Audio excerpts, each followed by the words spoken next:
நீ விடுதலை பெற வேண்டுமானால் நீ கை கொள்ள வேண்டிய மிகப்பெரிய ஆயுதம் அரசியல் என்ற ஆயுதம் என்கிறார் புரட்சியாளர் அண்ணல் அம்பேத்கர் அவர்கள்.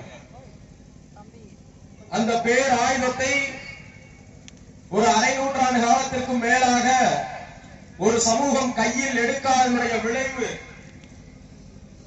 இன்று தெருக்கோடிகளிலே நின்று கொண்டு தெரு தெருவாக வீதி வீதியாக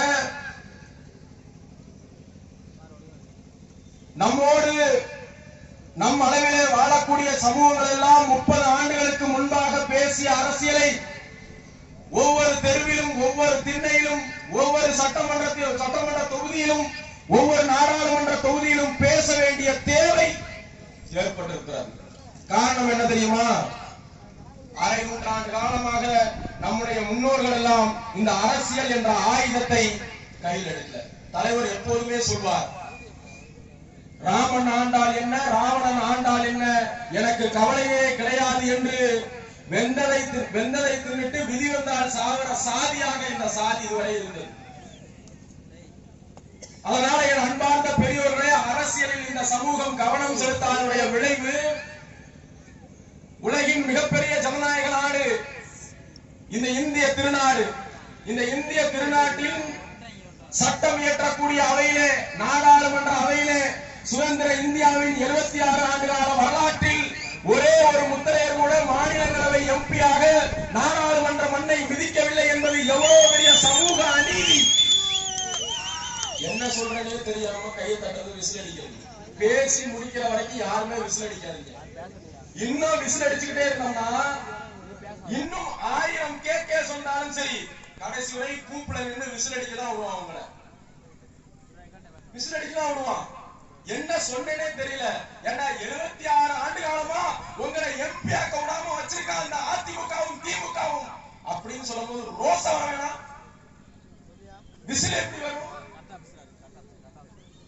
76 வருஷமா மாத்தி மாத்தி நம்ம தாத்தனும் பாட்டனும் பெரியப்பனும் சித்தப்பனும் அதிமுகவுக்கும் திமுகவுக்கும் ஓட்டு போட்டானே. உங்கள் சமூகத்தில் இருந்து ஒருவராவது நாடாளுமன்ற மண்ணுக்கு சென்றார்களா? மாநிலங்களவை எம்பியாக நாடாளுமன்ற மண்ணை விதித்தார்களா? மக்களவை எம்பியாக 3 பேர், 76 வருஷத்துல 3 பேர்.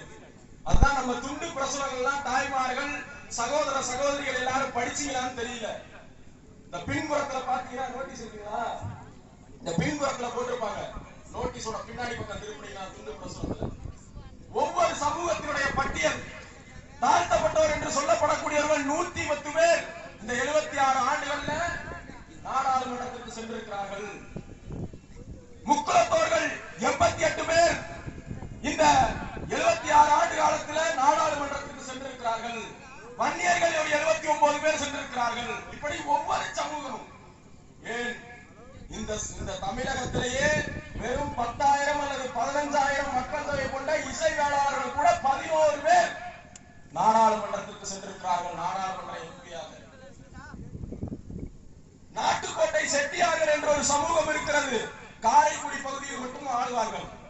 அந்த நாட்டுக்கோட்டை செட்டியார் சமூகத்திலிருந்து கூட 18 பேர் நாடாளுமன்ற உறுப்பினராக சென்றிருக்கிறார்கள். ஆனால் தமிழகம் முழுவதும் பறந்து விரிந்து வாழக்கூடிய சமூகம் 1,25,00,000 பேர் தமிழகத்திலே, தமிழக மக்கள் தொகையிலே 15% பேர் முத்தரையர்கள். அப்படி இருந்தும் இந்த சமூகத்தால் வெறும் 3 பேர் மட்டும்தான் நாடாளுமன்ற மண்ணை விதித்திருக்கிறார்கள். இந்த சமூக அநீதியை பற்றி அதிமுக பேசாது, திமுக பேசாது, வேற எந்த கட்சியும் பேசாது. உங்களின் சொந்த கட்சி தமிழர் தேசம் என்ற கட்சி தான் பேசும். இது நாள் வரை உங்கள்கிட்ட வாக்கு கேட்டு வந்திருக்கிற எந்த கட்சியாவது பேசி இருக்கிறதா? இந்த தகவலை சொல்லி இருக்கிறார்களா?